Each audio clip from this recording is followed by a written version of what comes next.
Assalamualaikum warahmatullahi wabarakatuh.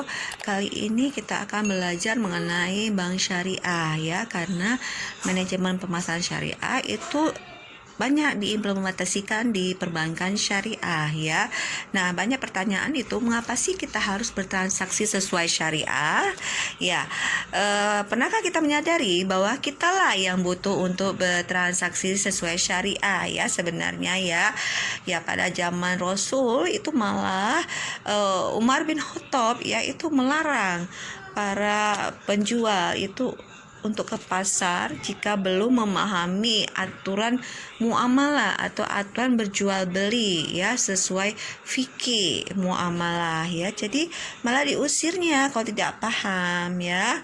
Nah, kita bertransaksi syariah itu dikarenakan pertama, harta adalah amanah dari Allah. Jadi itu hanya titipan. Yang kedua, bukti ketakwaan kita ya. Nah, kemudian mendatangkan keberkahan ya. Jadi harta itu harus berkah ya. Jadi karena harta itu tidak kita bawa mati. Nah, apa sih prinsip dasar transaksi syariah? Jadi prinsip dasarnya itu ada 4. Pertama adalah cara dan proses yang benar. Ya, jadi harus halal ya. Kemudian adil, tidak ada kezoliman, tidak ada pihak-pihak yang dirugikan. Kemudian kerelaan, tidak ada paksaan ya. Kemudian bermanfaat, tidak mendukung kegiatan mudarat ya, seperti itu. Jadi tidak menghalalkan yang haram atau mengharamkan yang halal. Jadi itu harus sesuai dengan fikih muamalah. Kemudian ada 6 larangan dasar transaksi syariah. Pertama adalah maisir, taruhan, judi, untung-untungan. Kemudian gharar, tidak jelas dalam transaksi akadnya, objeknya, harganya, barangnya ya, penyerahannya dan lain-lain. Kemudian tambahan batil atas utang piutang ya, atau bertukar sama komoditi, riba ya. Ya pasti tadi itu riba, itu karena masuk riba. 4 haram, baik haram zatnya ataupun haram sifatnya. Kalau zatnya babi ya, kemudian sifatnya penipuan, riba, kemudian zolim, ketidakadilan dan riswah atau suap.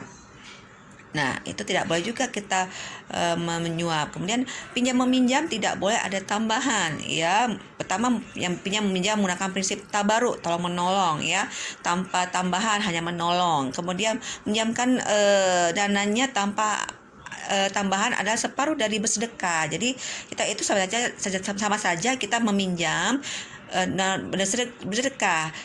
Mengapa tidak boleh ada riba dalam transaksi muamalah kita? Itu karena pertama, riba dilarang Allah pasti ya, diharamkan dalam Quran surat Al-Baqarah. Kemudian riba diperangi Allah dan Rasul ya. Kemudian riba berbahaya di dunia ya, bisa membuat kita menjadi tamak. Kemudian riba juga berbahaya di akhirat ya. Nah, kemudian ada juga fatwa MUI mengenai riba bunga. Bunga itu tambahan pasti. Jadi kalau sudah berpasti di depan persentase itu adalah bunga, dan bunga riba itu adalah haram ya. Prakteknya itu pembungaan uang ini jadi sangat haram. Nah, bagaimana jika kita sudah terlanjur melakukan riba? Yang pertama, kita sudah terlanjur, kita harus berhenti ya, kita harus taubat ya.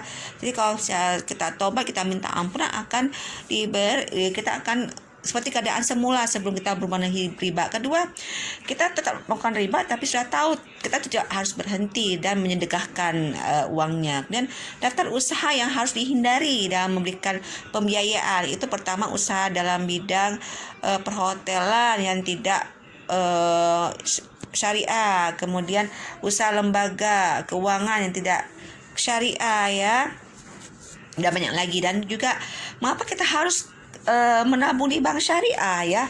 Nah, ada yang bilang kok sama aja kok, di bank konvensional itu riba juga, banyak bunganya juga di bank syariah. Padahal tidak ya, karena bank syariah itu tidak ada bunga, kemudian taksnya halal, kemudian ada underlying persyaratannya ya. Kemudian jelas ya, ada yang yang dewan pengawasnya baik OJK seperti itu ya, ada internal audit, ada dewan pengawas syariahnya ya, ada kantor akuntan publiknya ya.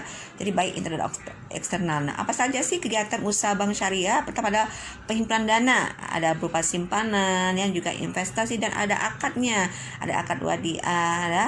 Kemudian ada mudarabah. Nah, kemudian transaksi penyaluran dana bisa berupa jual beli, bagi hasil ya, itu dapat apa keuntungannya ya. Kemudian penyaluran dana. Nah, bagaimana kegiatan penghimpunan dana di bank syariah ya? Pertama adalah pengambilan dana dari nasabah, bisa diambil suatu waktu. Kemudian tidak ada imbalan ya. Kemudian ada biaya, itu pasti ada biaya pembukaan rekening, penutupan, operasional. Kemudian dijamin pengembalian dana nasabah. Jadi dana itu pasti dikembalikan. Apalagi kita ada dewan pengawas. Kemudian ada 5 prinsip investasi dana di bank syariah. Pertama adalah pengambilan. Jadi dana bisa diambil sesuai waktu yang disepakati. Kemudian ada bagi hasilnya ya, dan tidak fixed rate ya, jadi ada hitungannya. Kemudian ada biayanya ya, kemudian jika turun nisbah itu harus diberitahukan kepada nasabah. Nah, mana sih cara menghitung bagi hasil? Karena ada yang bilang sama aja bunga dan nisbah, beda. Jadi bagi hasil itu proses alurnya. Pertama, bank menghimpun dana dari masyarakat ya. Kemudian bank menyalurkan dananya ya, mendapatlah bank akhirnya menerima hasil usaha berupa margin, bagi hasil, dan ujro jasa ya. Nah, ini perhitungannya. Jadi anggaplah jika ada ada nasabah yang dia menabung ya 200 juta di bulan Oktober dan nisbahnya 25%.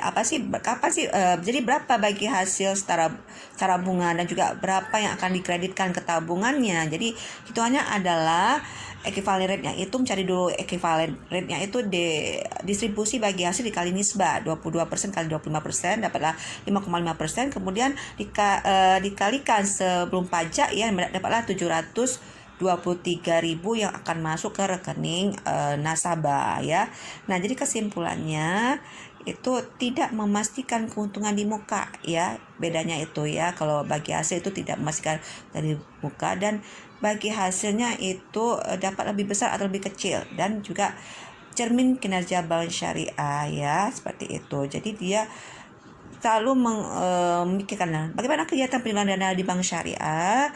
Nah, penyaluran dananya itu alurnya adalah pertama ada prinsip perdagangan ya, tijaroh ya, dia profit, lebih ke keuntungan. Jadi ada prinsip jual beli ya, di margin, akad yang murabah, saham istilah. Kemudian prinsip bagi hasil usaha, bagi hasil mudarabah, dan musyarakah akadnya prinsip sewa menyewa. Nah, itu dia akan mendapatkan profit atau ujro atau upah ya. Akadnya juga disebut ijaroh ya. Jadi ijaroh ada muntahiyah, kita milik. Jadi barang itu akan menjadi milik nasabahnya. Ada prinsip kebaikan atau menolong ya, tanpa profit. Nah, demikianlah kuliah kita. Wassalamualaikum warahmatullahi wabarakatuh. Terima kasih. Jangan lupa like dan subscribe.